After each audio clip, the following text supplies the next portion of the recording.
We are back. Yes, we are back again. Hello.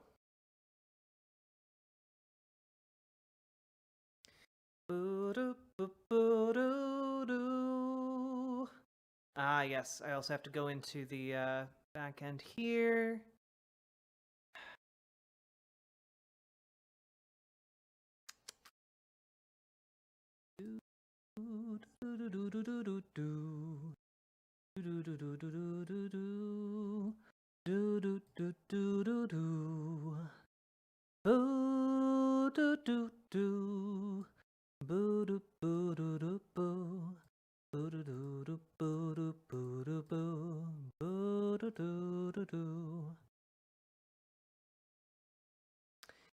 End stream. How do I end? No.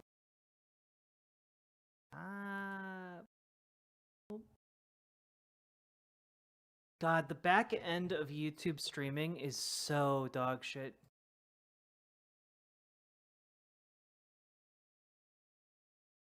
Oh my god. The amount of fucking pop-ups back here. Jesus.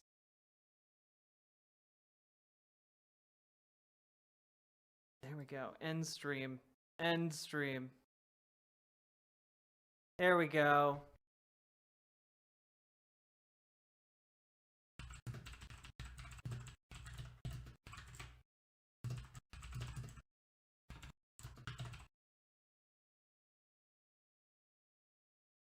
There we go.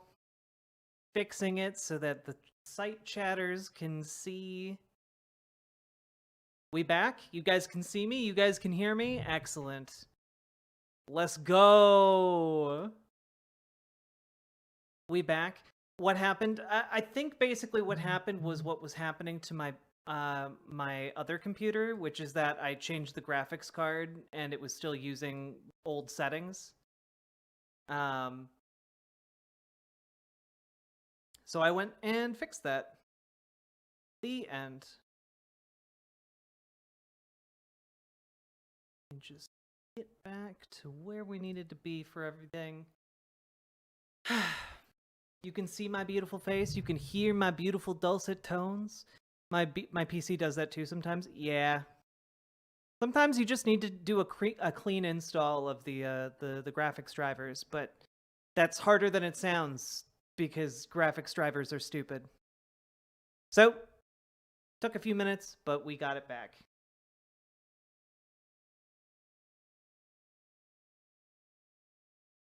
Back as fuck! Hello, everybody. Hello, Argonian Bum. Hello. I hope we have a bunch of people back because one of my pet peeves is getting like a really good sized audience and then suddenly my computer crashes. I hate it. It's one of my least favorite things because I know like I know that like hardcore people like a good I'd say like 30 to 40% of you stay, and I appreciate the hell out of that. But then like 60% of people leave, and it's just like, god damn it. God damn it. Yeah, we got some OG good uns.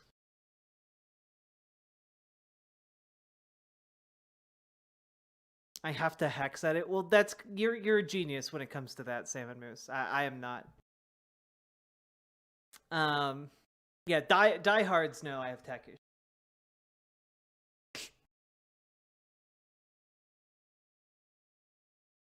Let's get RimWorld back and finish this debate, huh?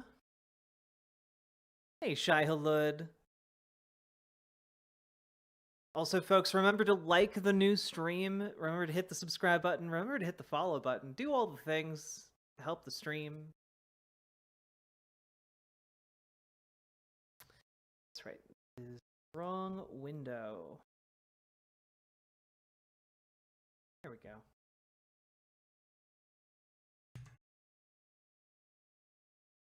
I watched a Muppet Christmas Carol the other day.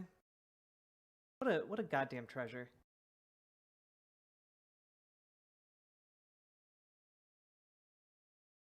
Hey, American. Without them posing some threat to you. And I have something that says, like, you cannot unilaterally... Oh, and remember, folks, if you would like to be a named character in RimWorld, just five gifted subs, or the monetary equivalent thereof, donated over on riverboat.gg. Go support the stream and help me continue not dying. Let's go. The annexed territory. Would that not suffice? No, whose international law is that? Is this the ICJ, for the arm of the UN? Okay, I'll get it to you afterwards. Sure. I would have. Here, I'm curious on this. I don't know the Let's say that. legal ruling. Let's say that. I've never had anybody. Sure. Let me just be clear. The reason why I don't have it on hand is I've never had somebody question the international legality of the annexation of the Golan Heights to me before. That's great, but I've also had a lot of people say this is illegal, this is illegal, this is illegal. I'm like, oh, illegal how? And I don't know. It just seems bad. Usually, people use illegal as a proxy for bad, right? Let's say, and I'm curious. Let's say that you go. Wait, real quick. Let's say that you do look up the legality of this, and you find out, well, I think this is illegal. I'm like, okay, well, by who? And you say, oh, well, the ICJ says it's legal. Let's say that we look at this and we find out, oh, Israel doesn't submit themselves to their authority, and neither does Syria submit themselves to their authority. Why the fuck would I care what the ICJ even has to say about this? It seems like Syria tried to invade Israel, lost some territory, Israel took it, then, I mean, like, does an international ruling here even matter? Is it even relevant? Like, even if it was, they don't even have a jurisdiction to rule on the legality of this. So the question of whether or not is it clearly illegal isn't even a relevant part of our computation where we're trying to figure out if they should or shouldn't be there. The legality isn't even a question of it. Sure. The United Nations Security Council unanimously passed UNSC Resolution 497, which condemned the Israeli actions to change the status of the territory, declaring them null and void and without any international legal effect, and that the Golan remained an occupied territory. Sure. A Security Council resolution is not a legal declaration. I don't care what the General Assembly... It was unanimously passed. Okay, so the UN is not gonna be the body then. What body? The UN can be the body. The ICJ is the legal arm of the UN that makes legal rulings. A resolution is basically just saying, I don't like this thing, it's not good. But it's not an actual, like, declared, like, legal... Well, for instance, let's say that what you just shown me is true, okay? And then let's say that it is legal. International legal effect. It's not just saying we don't like it. It's okay, there's no legal basis. Okay. Yeah. What is the binding part of this? Like, what is the part that punishes Israel for this? Like, what is the if this is like a truly legally binding thing? Israel? If something can be illegal and they don't have a means to punish somebody for it, it's illegal to commit genocide. There's no way to punish the Myanmar junta right now on the international stage for it. Wait, my understanding is there are absolutely ways to punish people for that. That if you're committing... Without capturing them, without going in there and getting them? If you're committing, like, genocides, or if you're doing acts of war where the ICC is ruling on individuals, the ICJ is ruling on countries, then things like the Security Council comes together and you do actual sanctions. You sanction the... I misunderstood you. So what you're saying is that we need some sort of mechanism that will arrest the people who passed the law, and then put them in prison for it to really be illegal, and the UN Security Council resolution doesn't count unless we have that? This sounds familiar. Yeah, here's the thing, right? If you want to say, like, there's a resolution from the UN to condemn a particular thing, that's fine, but the argument means nothing. Nothing has happened from it. Nothing is going to happen from it. It doesn't inform what you're... Wait, no, let me finish. You talk so much, okay? Nothing is going to happen from it. Nothing is being enforced by it. Nobody is doing anything about it. There's no sanctions coming from the United Nations over it. It's a bunch of people getting together saying, like, oh, I think this thing is kind of wrong, which they do, like, every fucking 2 months for some shit that Israel does. Then it doesn't matter. It's not. This is not a strong argument for anything. That if we wanted to look at the Golan Heights and we wanted to...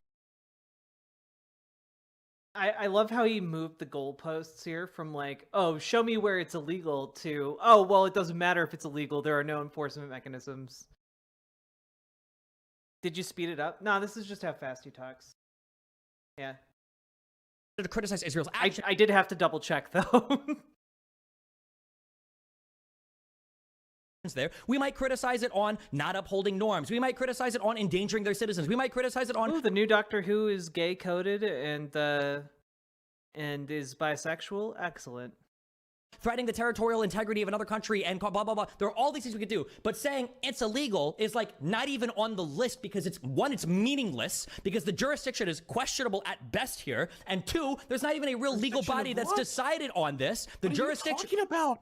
Bro, what do you mean? What am I talking about? I'm so confused. Okay, number one, we were debating the legality of it, not because now you're saying the legality is kind of worthless anyway. Wait, no, that's absolutely legality. Yeah. Jurisdiction is an integral part of legality. Do you understand that? Okay, so what? Okay, wait. What jurisdiction am I missing? What jurisdiction issue am I missing here? Because as far as I'm aware, Israel is a UN country. recognized under the UN. It bases its nation state status off of UN resolution. So yeah, but they don't sign on to like the Rome Statute. They're not part of the ICC. They're not signatories to that. I don't know if the ICJ has established a jurisdictional reason to make a ruling on this, which is why it's probably just a UN resolution and not actually like a ruling from the ICJ. That's although there is one right now that's working its way through the ICJ. I think it's about the West Bank. I could be wrong on that, but no, a General Security Council resolution. It would be like you saying this is clearly illegal in the United States. You go, well, how do you know that? You say, well, because the House of Representatives has passed. Then, if we use this logic, then Russia's kidnapping of Ukrainian children isn't really illegal because the International Criminal Court, which is trying to pursue Vladimir Putin, doesn't have legal jurisdiction over Russia. My understanding, my knowledge on this is very recent. My understanding is that we can tell, if you are a signatory or if you sign on to or allow the ICJ to delegate issues, so if Ukraine goes to the ICJ and they say we want to do this, that your unilateral acceptance there, I think, gives you the right to take other nations, I think, to the court as long as they're... They have jurisdiction over territory in Ukraine. They have jurisdiction over crimes committed in Ukraine, but the Russian state does not allow it to have jurisdiction over territory controlled by Russia. Okay, well, has this been... Is this a war crime? I mean, yes, the stealing of children is a war crime. Yeah. Okay, can you show me that, where that ruling has been made?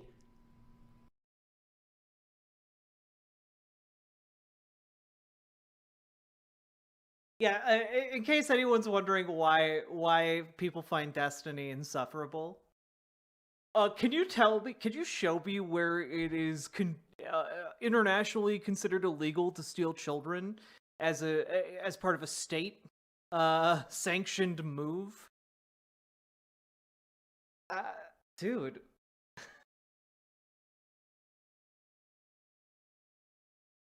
I don't have the kidnapping children war crime law on hand, but I'm sure if you give me like a few hours, I can find it. Okay, I understand we're getting caught up in a lot of like whatever jargon bullshit here. Okay, and I think there's no we here.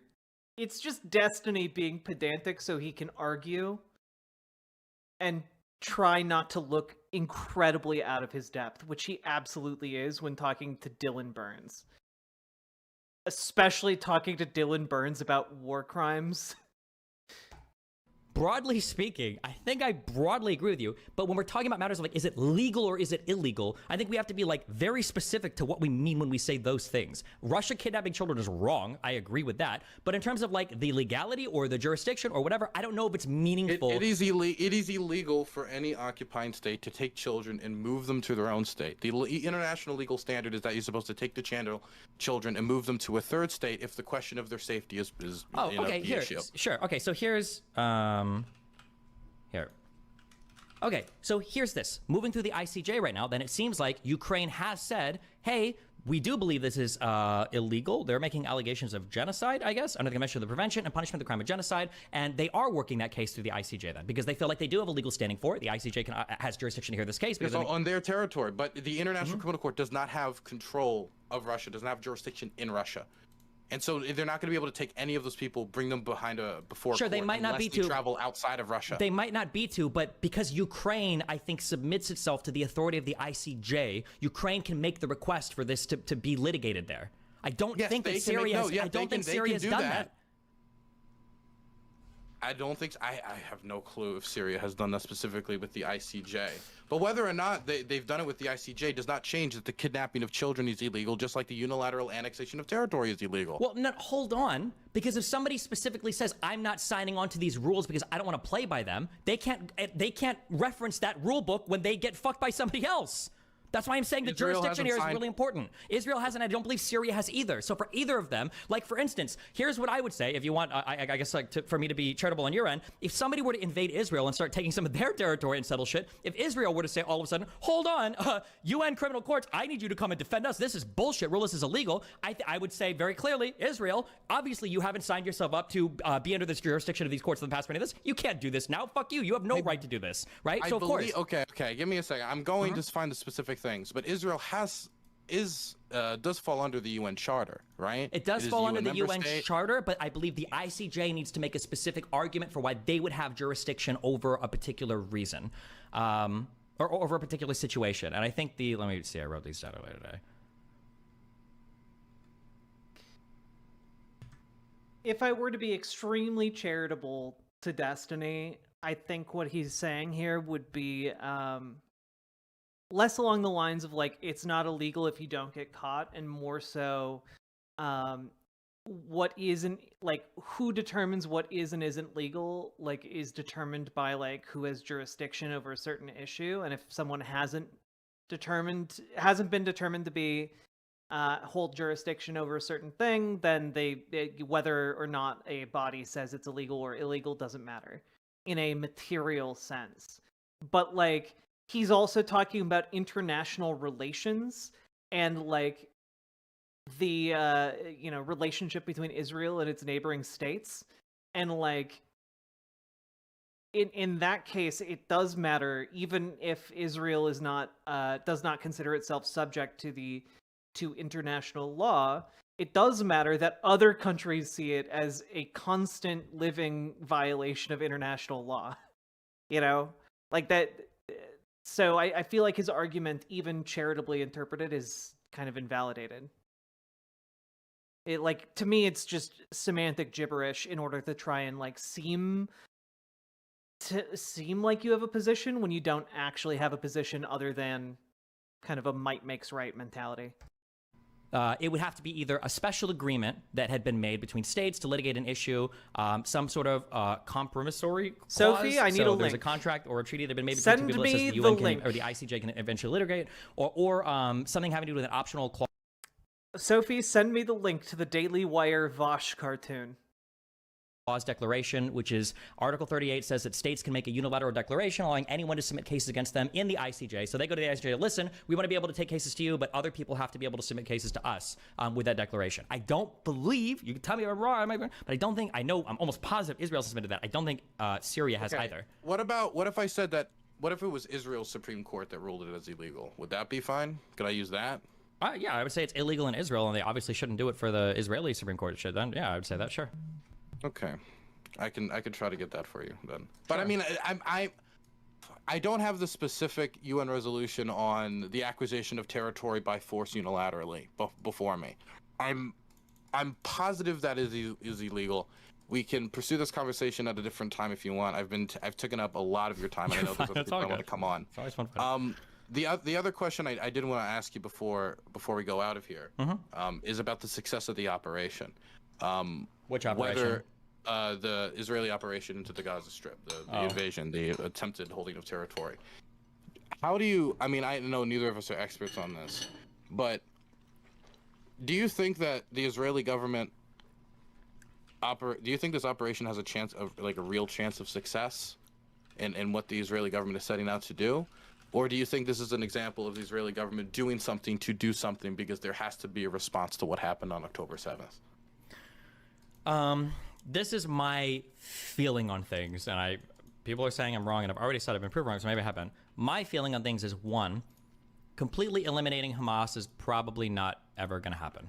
I don't think it can. Well, it can, but it would be like at great cost to civilian life.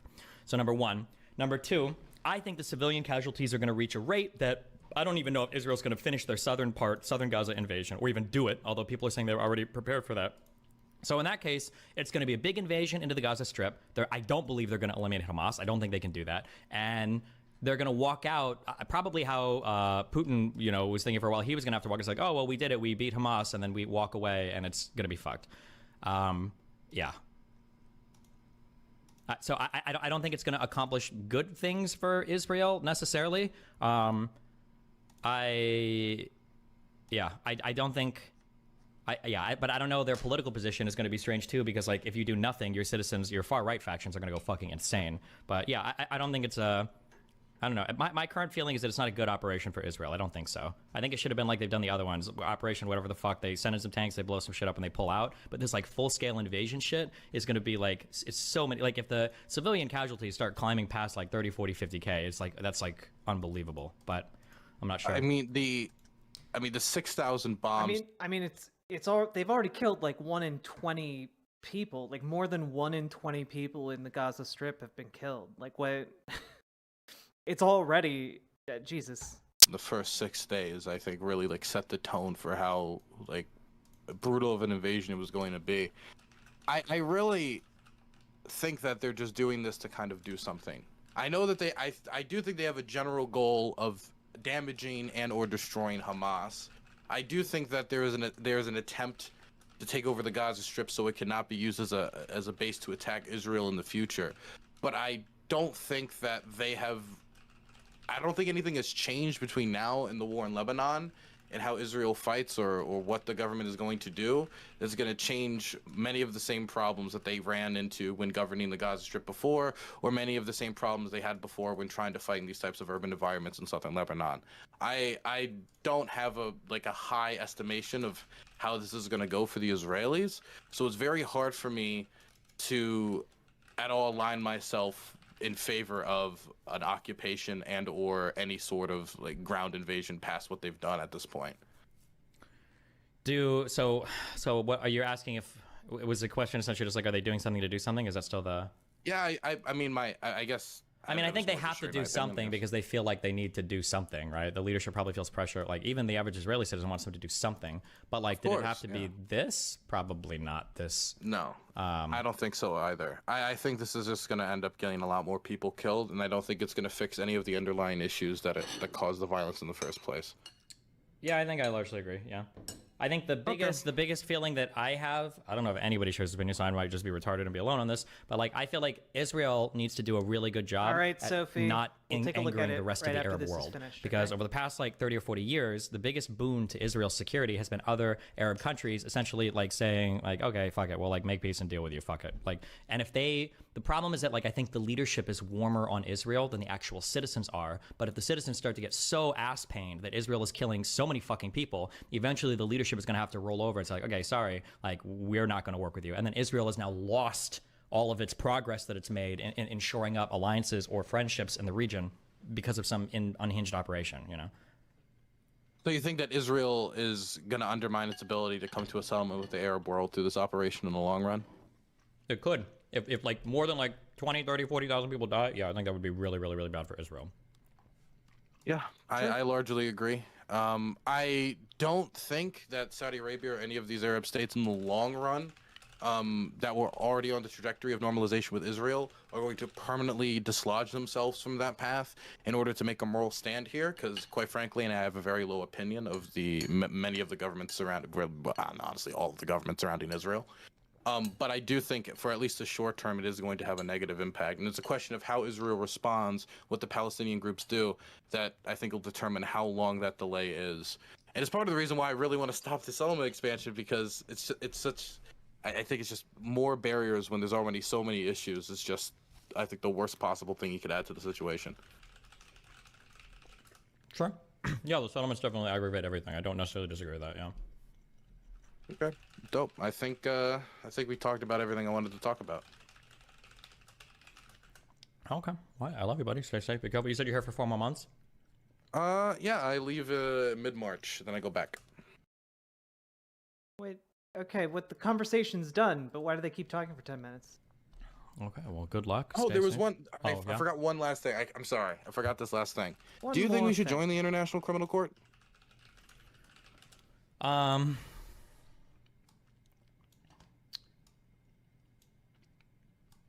My gut says yes, but I'm sure the United States has its reasons for not wanting to. I can't think of any reasons the U.S. wouldn't want to join the ICC. All right, I'm done with this. This is silliness. This was silly in the extreme. All right, here. We got a trailer to watch, okay?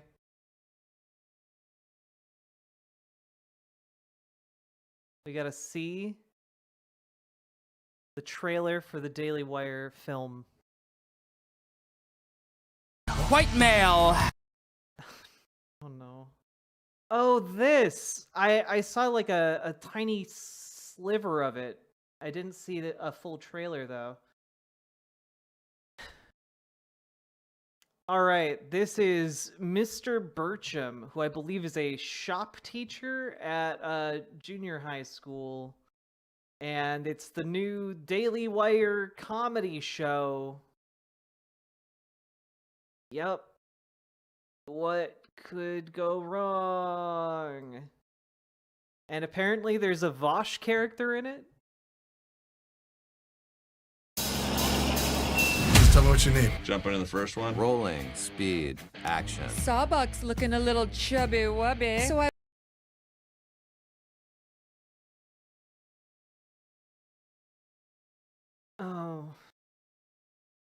Oh no, they instead of getting actual voice talent, they just brought on random conservative dipshits like Megyn Kelly. Also, Megyn Kelly, are you doing okay? You don't look healthy. bought him some new food. It's organic and vegan. Dogs are supposed to eat meat. They're just... Oh, well, this explains a lot. It's an Adam Carolla show. Oh, good. Everyone's sad. Descendants of wolves. You ever see a vegan wolf on the Nature Channel? I'm a vegan. Coffee is for closers, ladies. Listen up! Hey, don't make this a prison hug. Don't do anything stupid! Wait, why did they get a bunch of conservative dipshits like Candace Owens and Megyn Kelly? And then they got Danny Trejo? I mean, I guess that makes sense. Danny Trejo is kind of just in anything that will give him a paycheck. This is a prison hug. Don't do anything stupid! Other than last year! I'm a heteronormative, cisgendered white male. For which I apologize. Is that supposed to be Vosh? Is this the Vosh character?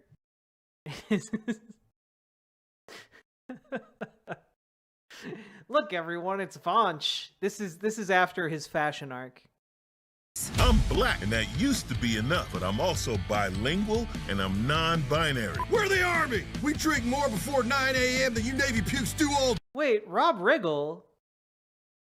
I thought Rob Riggle was like a decent comedian. Is that inaccurate? Is he also a conservative dipshit? Not Patrick Warburton. No. Day. He rubbed all the fur off his emotional support ferret. The damn thing looked like a four-legged penis! Charity and work. 2 words. Okay, we got Rob Riggle. Patrick Warburton. No, he is in it. I don't know who Tyler Fisher is. I feel like I should, but I don't. Oh, look, Brett Cooper is also in this. You know, I do love Brett Cooper just using this to like boost her like acting credentials so that like one day she can escape from this hellhole she's built for herself. Like that she thinks she's actually going to leave this one day to become like an actual movie person. Words that should never go together, like women and opinions. I want a burly man. They're salty and make me dizzy. Sorry, just need to find a thingy to fix my gaming chair. When I was on the construction site, my chair was a 5-gallon bucket.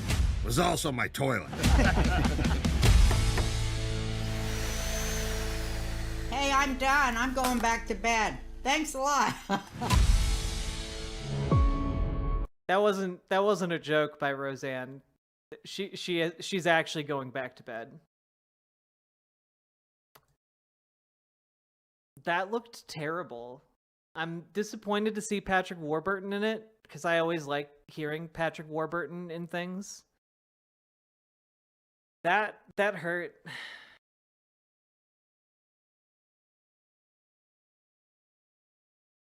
But otherwise, like, there's not really enough in here. Like, oh, look, they made a vegan wolf joke. How original.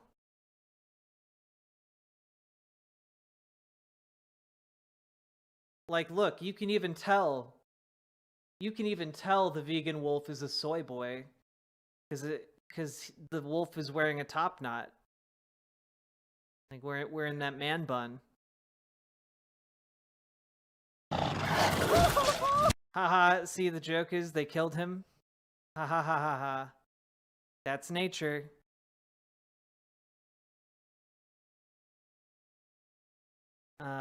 I don't know Jay Moore either. I don't know that individual.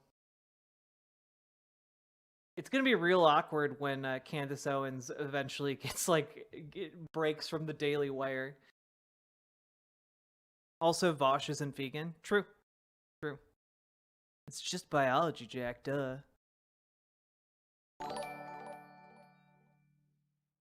They made a worse version of Ron Swanson from Parks and Recreation. Yeah, that's the thing. Like, I recently finished a rewatch of Ron Swanson of Parks and Recreation, and like, part of what makes that show work is that Ron Swanson isn't a terrible human being, and like he accepts the gays and like is there for his friends, you know. But like his ideologically, it's consistently shown that his ideology is silly. Like over and over and over again, like he's just, it's not shown to be a very good ideology. What people like about him is that he's blunt. He's like autistically blunt. And he doesn't give a shit about social conventions. And he's wonderful to the people in his life. You know, like, people like him because he's a decent person with a silly ideology, as opposed to like conservatives when they make conservative characters who are just like reprehensible with conservative ideologies, you know? Or they just ignore the parts of their ideology that would make them reprehensible. Method Yahoo! Thank you for the 3 gifted tier 1 subs. BWA. BWA indeed. My goodness. Thank you so much. I appreciate the support.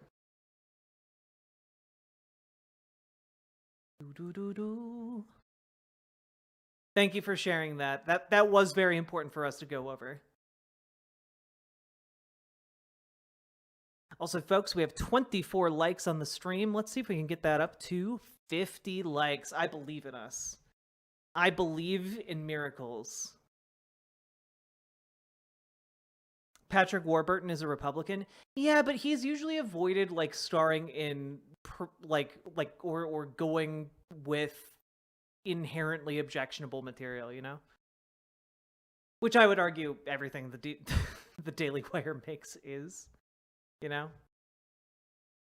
But whatever. Kind of like how what's his name? Kelsey Grammer, the guy who stars on Frasier, is known for being a Republican, but he's not like a shitty guy. Like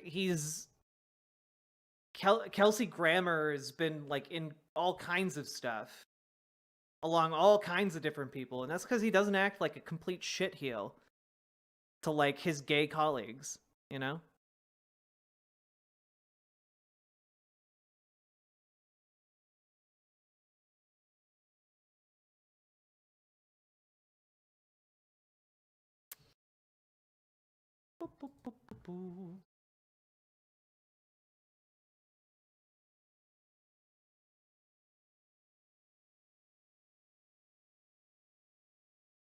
Let's see here. What do we got time to cover? Got about 40 minutes here.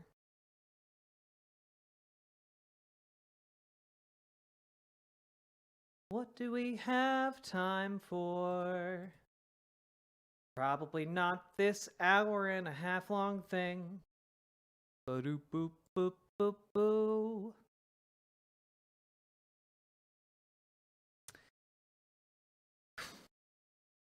Let's see. Maybe we have time for like a condensed look at this Alex Jones interview with Tucker Carlson.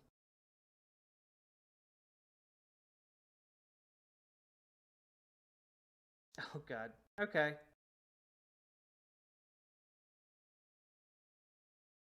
All right. Well, we've got some timestamps at least to help us narrow down what we'll look at. Boop-a-da-doop, boop, boop. Here we go. It's Alex Jones. I broke the Twitter video player by clicking on it more than twice. And this is what it froze on. Which I feel is just a very... I'm gonna take a screenshot of that one. That one's gonna be the thumbnail right there. That's just thumbnail material.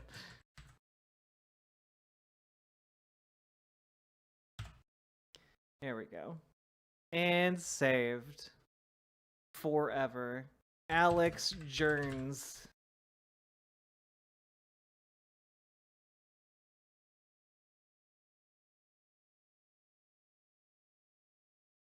This website is such a fucking joke. Dangerous man, the most censored man in the English language. But honestly, when you get him in front of an outhouse in the woods, he doesn't seem so dangerous.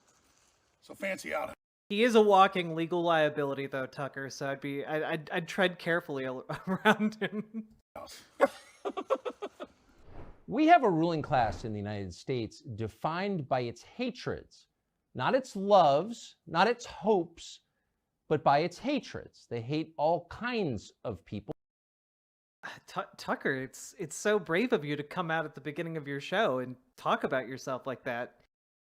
Billionaire heir of the Swanson Foods fortune and routine hate monger and such. Large groups of people, the deplorables, the bitter clingers, America's entire blue-collar population, the unfashionable people. They're hated by the people who run our country. But no one is hated more by them than a man called Alex Jones. Alex Jones is the single most censored man in all American history. He was the first media figure in our history to be completely erased in one day, deplatformed. Alex Jones was deplatformed. He still has a show. He's not erased. You can go watch his show like right now. Before it was a common term. And not just deplatformed, sued, attacked. They attempted to criminally charge him. What did Alex Jones do wrong? Alex Jones didn't rape anybody. He looks like a bewildered thumb. Yeah. He didn't burn a police station.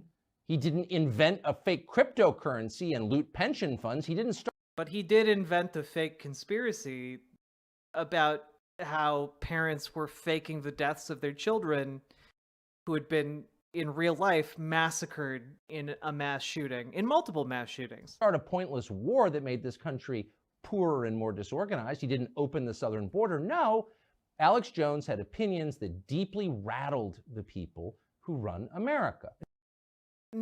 No, the things he was deplatformed for and held legally liable for were lying about children who'd been massacred. In fact, rattled a lot of us. And I'll just confess that I first heard of Alex Jones when he questioned the official story behind 9/11. And I, speaking for myself, was deeply offended by this. I didn't take any time to find out what he was saying, but I was bothered. Oh my God, is Tucker Carlson going full conspiracism? So remember last time we talked a lot about Tucker Carlson? He was going kind of crazy, and I said he's going down the same road as Alex Jones. He wants to basically be conservative mainstream Alex Jones while riding the line of not being like completely deplatformed like Alex Jones was. He wants to be Alex Jones, but for the mainstream on social media, right? And build up his own platform that can be considered independent, right? And I feel like this is just kind of the culmination of the path he's been going down. Like now he has like the inspiration here. Like this is phase 2 of the Tucker Carlson boss fight. Phase 1 was his Bill, what was his name? Not Bill Maher. That's what my brain wants to say. God, what the guy who got fired from Fox News for like sexually harassing women for decades. Bill O'Reilly. Thank you, Hansk. But he was following in the Bill O'Reilly path, and then you can even find evidence of this. Like, he wrote a book where he essentially was like, hey, Bill O'Reilly is really popular, but he's really popular because, like, he, you know, that's all the things he says, all of the inflammatory things, those are going to catch up to him, and he's going to be held responsible. And so, you know, it's a silly thing to do to be like Bill O'Reilly. And then he just realized that, oh, there are no consequences for saying and doing the things Bill O'Reilly did, except for the sexual harassment stuff. So he just did all of the things Bill O'Reilly did. You know, he was knockoff Bill O'Reilly. And he rode that for about as long as he could. And then he decided to become mainstream Alex Jones. That's his new inspiration here. So he's having on Alex Jones as kind of like to validate himself here, that he is the next mainstream Alex Jones, right? So, yeah. Bothered by the idea that this defining event in American history, which changed the life of everyone who lived here then, might not actually have unfolded as we were told it did. And that possibility was too destabilizing. And I remember feeling resentment toward Alex Jones for saying that. But several years later, I wound up in Austin, Texas, and through a chain of is he going to become a 9/11 truther meeting here? Alex Jones. And I learned what everyone who has met him now knows, which is Alex Jones is not a crazy person. Alex Jones has said pretty far out things on TV from time to time. Not that far out. He hasn't said men can become women or Ukraine is a democracy, but within the bounds of, say, cable news, pretty far out. He has been caught with trans porn on his phone, though. So I think Alex Jones is an ally of trans people in some respect. But fundamentally, Alex Jones is right about a lot of things. And in fact, that's why they don't like him. Alex Jones has an uncanny, really an amazing ability to predict events before they happen. He has called it, and he's done it on tape. True, he's such a modern Nostradamus with about the same track record. Again and again, to the point where it's a meme on the internet.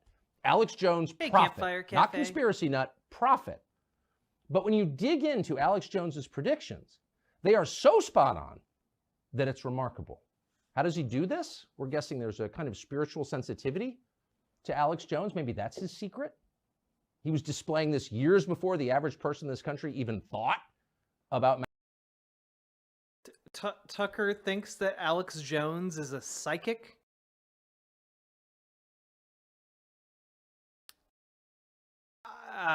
Man, dude, no wonder his numbers are dropping off. Matters like that. Now, it's pretty obvious to most people that the current war going on in this country is taking place in ways you can't see it most of the time. But 10 years ago, people were not thinking that way. Alex Jones was. Exactly, Gamer So we thought it'd be interesting to sit down and talk to Alex Jones, the man. He joins us now in our studio. Alex Jones, thank you. Wow, Tucker, it's great to be here. Amazing studios, amazing, amazing people. And this is really going to be, I think, a historic interview. So thanks for having me. Well, I'm really grateful to be able to do it. And it's one of the great blessings of my life and of my job is that I've been able to meet people that I've had preconceptions about and sometimes find those preconceptions bolstered and in other cases demolished. And you're definitely in the second category. I do have to say, I hate this set. As somebody who has spent a lot of time, like, on the North Shore in actual cabins, this doesn't look like a cabin to me. It looks like a fake. I mean, it looks fake. It doesn't. None of this reads right to me. Like, a man in a suit like this in a cabin in the first place, not correct. But also, like, this table looks ugly as hell. You wouldn't find a table like this in a normal cabin, you know? Like, the whitewood walls here are terrible. Like, just, this is an insult to, like, woodworking. Frankly. Yeah, it's the Uncanny Valley cabin. Exactly, Dusty Den. That's a great way of putting it. Category. So I want for people who've made it this far, you know, the people who run the country have really succeeded in making you disreputable. And the whole point, of course, is people won't listen to you. So we thought it'd be interesting to start with a series of on-tape predictions that you made, some of which are so... I do like that he's been dancing around like what makes Alex Jones so disreputable the entire time. Like he hasn't mentioned Sandy Hook yet. And it's just like, yeah, it's really weird to act like people don't like Alex Jones purely because he's a threat to people in power somehow. And instead that people don't like Alex Jones because he lied about the murder of children for years for profit. So precise and so prescient that it makes the hair on my arms stand up. And I'm being sincere, and our viewers are about to see what I'm talking about. Here is a list of things that you called ahead of time. By the middle of September, that the new policy is being written, you will all have to wear masks again, and so will airport employees. What? That's not correct, actually. There are no mask mandates anymore. It's happening. Mask mandates are officially back. We know they're not, though, is the thing. the Joint Chiefs of Staff wanted to blow up airliners, Baltimore Sun, or if you let some terrorist group do it, like the World Trade Center, we know who to blame. And if there was an outside threat... He's saying this because somebody had earlier tried to blow up the World Trade Center.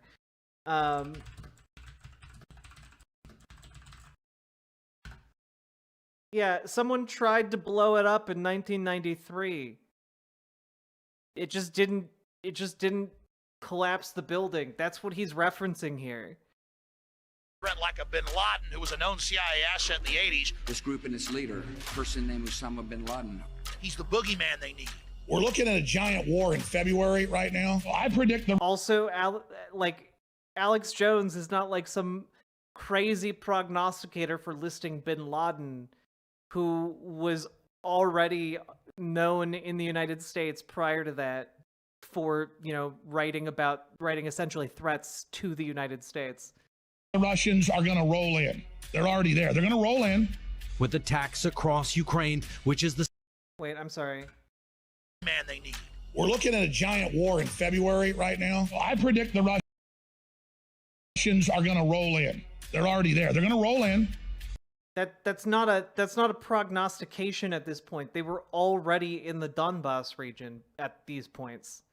They already had arms and like soldiers being positioned in the Donbass. With attacks across Ukraine, which is the size of Texas. It really was the Iraqis. That's just because they're getting ready to invade Iraq.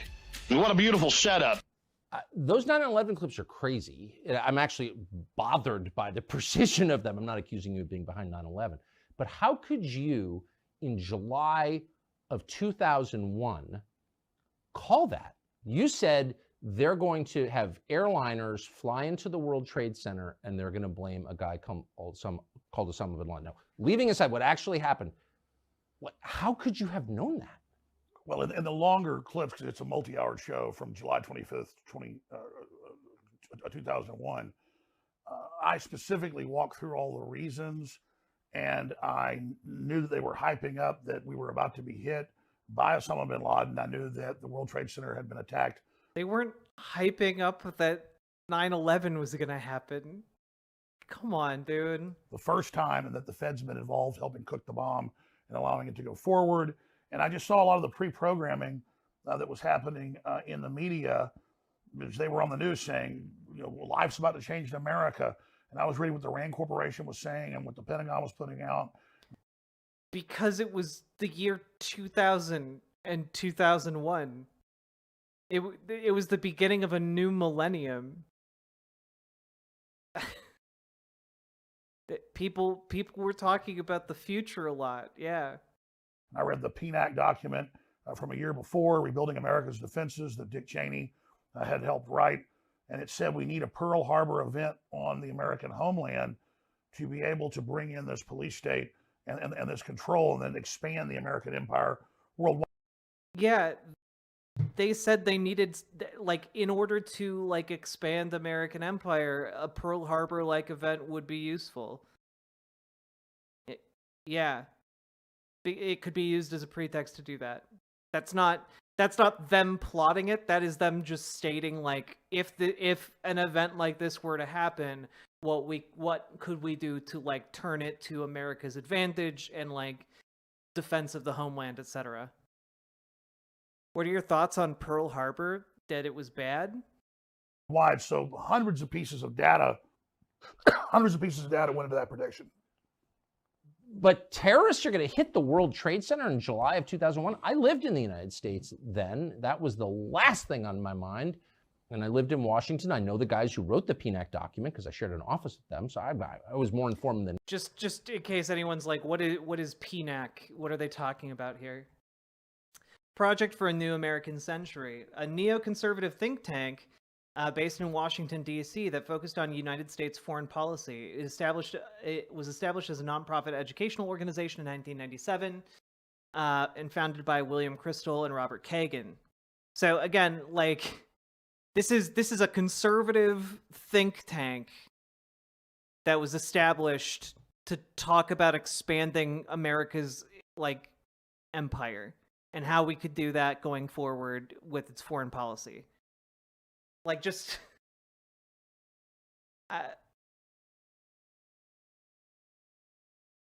this isn't... This... man... The people behind this aren't even, like, being subtle about it. They wrote articles about towards a neo-Reaganite foreign policy. This is what people like Tucker Carlson and Alex Jones want for America. In the article, they argued that American conservatives were adrift in the area of foreign policy, advocated a more elevated vision of America's international role, and suggested the United States should adopt a stance of benevolent global hegemony. So, you know, just that the United States should be the benevolent, sole ruler of the world. Yeah. And both these people believe that should be the case.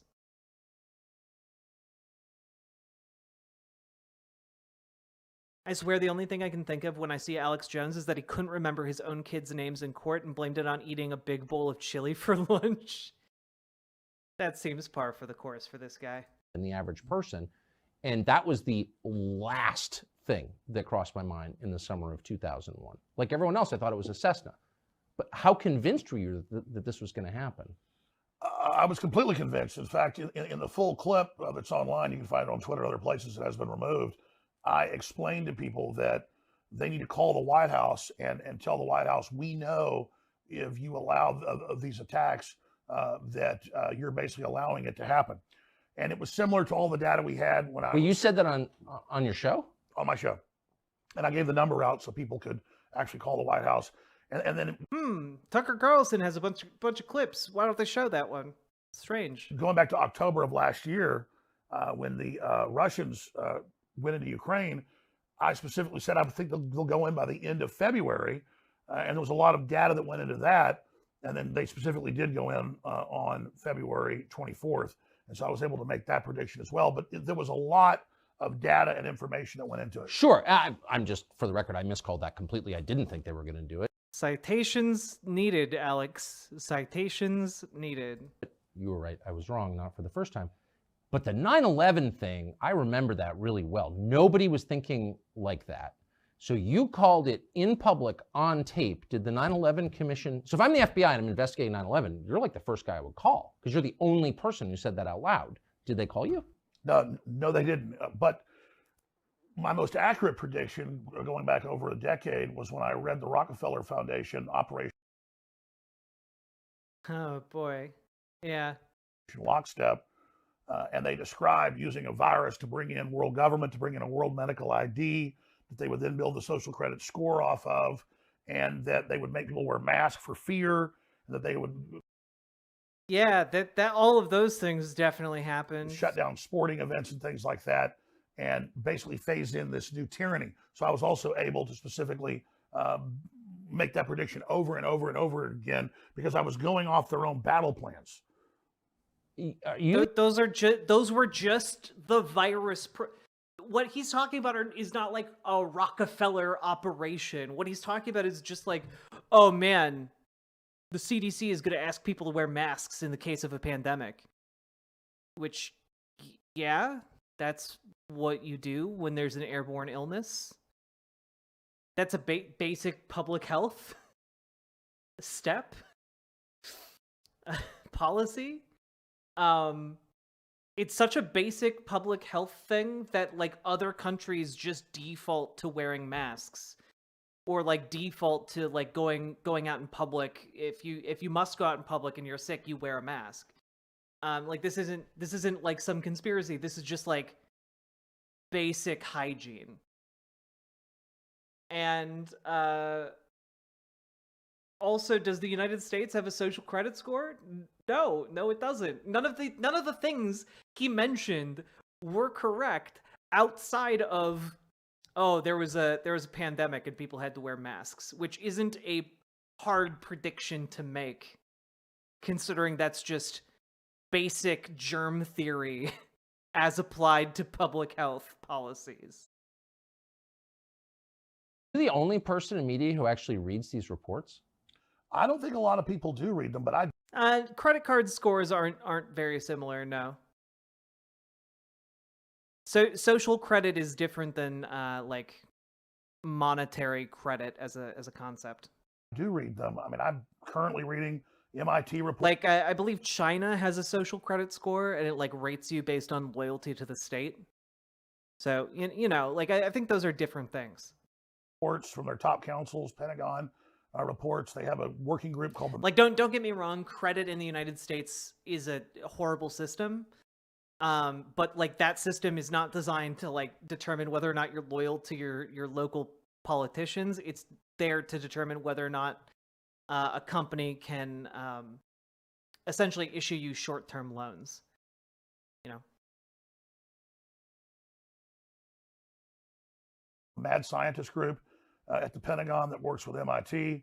And if you go watch their hour-long, 2-hour-long, 3-hour-long meetings they have on YouTube, Matt Netanyahu. With all the tops, I mean, we're talking hundreds of top Mr. scientists. Manticore strikes again. They admit that they're building a post-human world, that soon everyone's going to be mind-controlled, that they're going to put smart dust in our food that they can electromagnetically control, and they just lay it all out right there.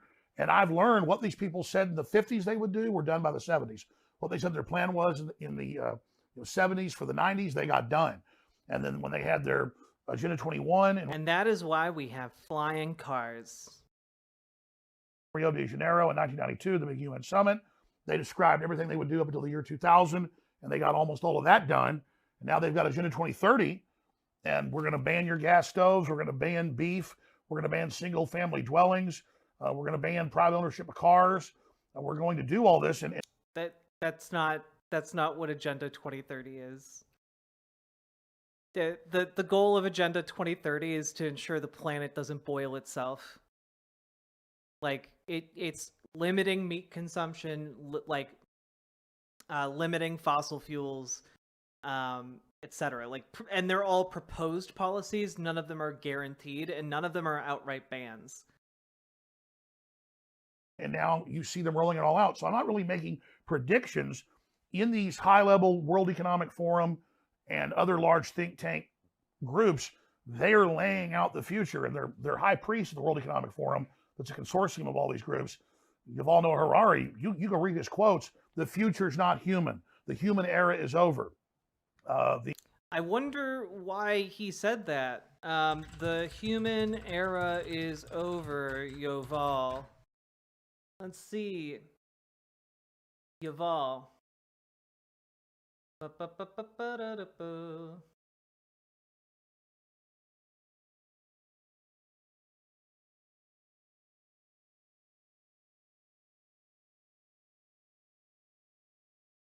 Whoop. Homo sapiens as we know them will disappear in a century or so. Oh my god, it's they must be correct. What What on earth are they talking about? Surely they must mean that they're going to phase out humanity.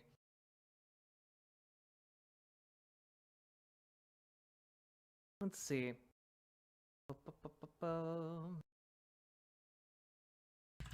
Human. Sorry. Homo. Let's find the context for this quote.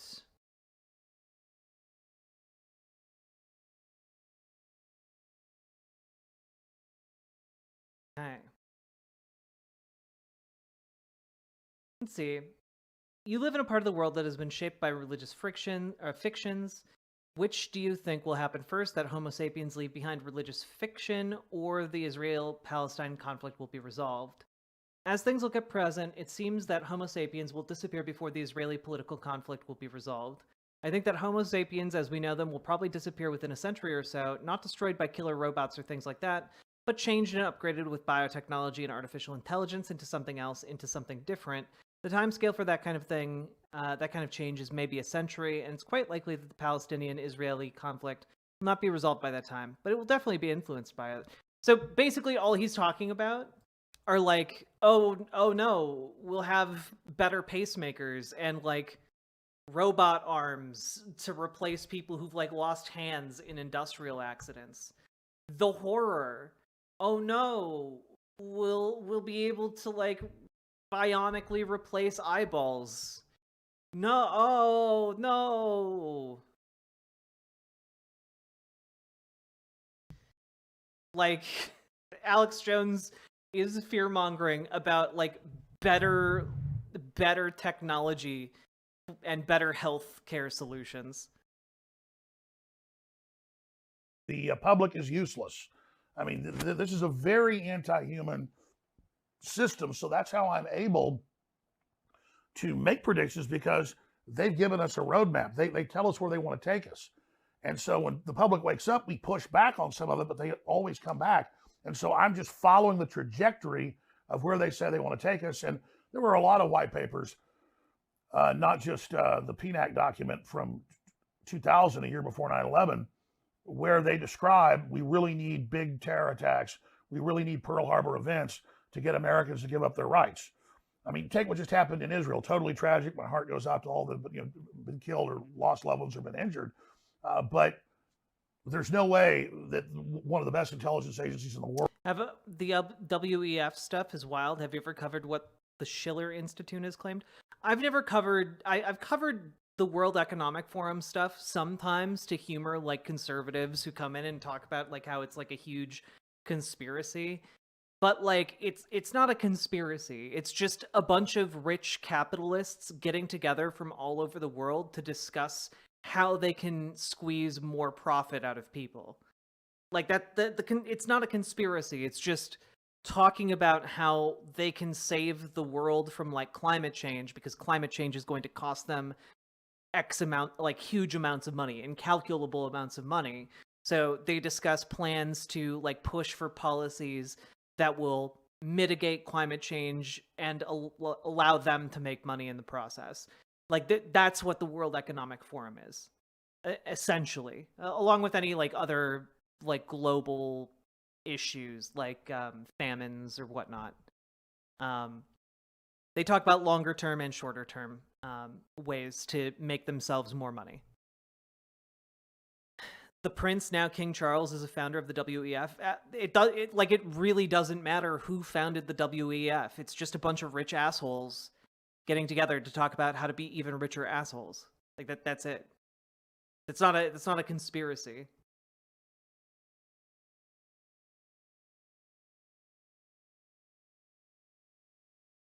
World didn't know that was coming. The massive buildup, the 5,000 missiles, the paragliding attacks, all of that, and so there was clearly a stand down there.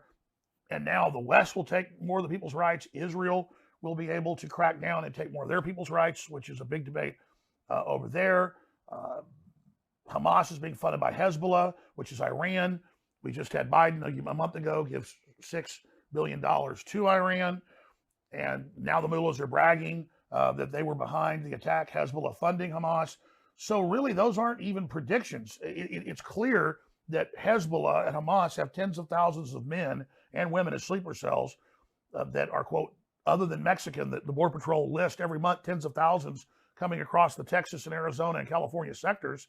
And it's an easy equation to predict that there's a wide probability that Hezbollah and Hamas at some point are going to attack sports stadiums, they're going to attack colleges, they're going to attack synagogues, they're going to shoot up mass gatherings if they're given the order by Iran, if we go to war with Iran. And also, just as an FYI, the Schiller Institute was founded by the LaRoucheite movement, and they're incredibly sussy. They've run campaigns against like unions that turned violent. They are not a great political org, for sure, and I wouldn't take their analysis of the WEF without colossal grains of salt. And then when this happens, our government won't get in trouble for dissolving the border and letting these people come in. Just like on 9/11, our government clearly had prior knowledge. There was clearly a major stand down that went on, and the government got more power, more control, and now they're not pointing the Homeland Security apparatus at the Russians like they did in the Cold War, or the Islamists after 9/11. Now they admit that their main focus is Christian conservatives and the bitter clingers and the people that live in rural America, that quote, white people, I mean, it says that in the report, are the main terror threat. And so this whole apparatus of the war on terror it has now been turned inwardly against the people, not just here, but also in Europe, where if someone criticizes transgenderism in the UK, they come to their house and arrest them. That's absolutely not true. If that were the case, so many more people on Twitter would be getting arrested. If a journalist does that, they come to their house and arrest them. If somebody says, I think these surveillance cameras should start getting cut down, they come to their house and they arrest them for their free speech. And so this is a global movement by the mega corporations, by the BlackRocks and the State Streets and the Vanguards that control 80+% of world wealth to control our behavior. And Larry Fink of BlackRock has said that at the Davos Group repeatedly. We're going to use our control over all this finance and this. Also, yeah, like the Schiller, there's some there's some like speculation that like the LaRouche movement is aligned alongside folks like Alexander Dugin, who like essentially the Nazbols. If you've heard me talk about Nazbols, like kind of the National Socialist Bolsheviks, that that term that Alexander Dugin coined. LaRoucheites are basically adjacent to that in a lot of different ways, and yeah, they've had a lot of allegations of anti-Semitism that are more valid than some of the other ones we've been seeing, and they've also been accused of being a cult, and also when it comes to like Russia and Ukraine, they're very much in favor of Ukraine just unilaterally surrendering to Russia and allowing them to take over their territory. So, they're sussy at best. Global social credit score we're rolling out to control people's behavior. So that's really what this is. And then they use the threat of global warming. They use the threat of a virus. They use the threat of radical Islam to take our rights. But we really are the target. Even if by the way, none of that seems implausible at this point. I mean, just you're a measure of how the world has changed. If you'd said this to me 15 years ago, I'd have been like, someone's a crackpot and it's not me. And now after COVID, nothing you said seems crazy at all. I mean, you may be right, you may be wrong, but it's not out of the realm of possibility, obviously. But even if I disagree with what you just said, I would think that's pretty interesting. It's an interesting perspective. Why do you think you've committed no crime? You'd be in jail if you had. That's really interesting. You've committed no crime. There's no crime here. You've just been slapped with a civil penalty of over $1 billion. But you're no criminal, sir. Why do you think they hate you so much?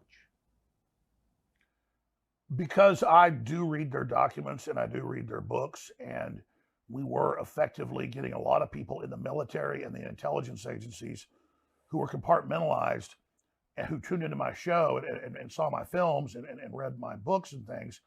And they clicked with it and said, wow, I see all this going on around me. He's not lying about it. And then I would give them other pieces that I discovered or my other guests discovered. And so it was giving them an operational awareness outside of their compartmentalization. Operational, sir, I would just like to report that I have operational awareness outside of my compartmentalization, sir. Like, notice he uses all these, like, weird buzzwords when he could just say, like, I make people think outside the box. Or, like he could just say, I make people think. And that, but he's like, no, I have an operational awareness outside of their compartmentalization. Like, he's such a silly little Billy. They really do live in their own MCU. Moronic ***** universe. I don't know what that would be, but thank you for the $5 dono. I'm so glad I saw right through this shit and kicked my ex out of my life for good. It's been a year since he left my life, and I'm so glad that I did, and it stood my ground when he tried to come back in my life. Yeah, chaotic kitten, good for you. You know, you don't need that in your life. Is this new, or has Jones always talked like a Tom Clancy novel? This is par for the course for Jones. But folks, I need to run. I need to go pick up my partner from work, and I will be back later tonight, and we'll finish watching this. You'll get a part 2, and we'll cover some more stuff later as well. Hope you all had a good time. If you did, please hit the follow button on Twitch, hit the subscribe button on YouTube, hit the like button on the YouTube stream, and consider dropping some subs or donos. And Charlie, thank you for the $2 super chat. I appreciate it. Thank you for the support. Without folks like you, I wouldn't be able to do the streams like this. So thank you very, very much for the support. Love you all. See you later. Yes, this is going to be a super intermission. See you on the other side. Boom. Let's raid Hannah Reloaded. We need to show Hannah some love for all the times she's raided us. And away you go. Bye.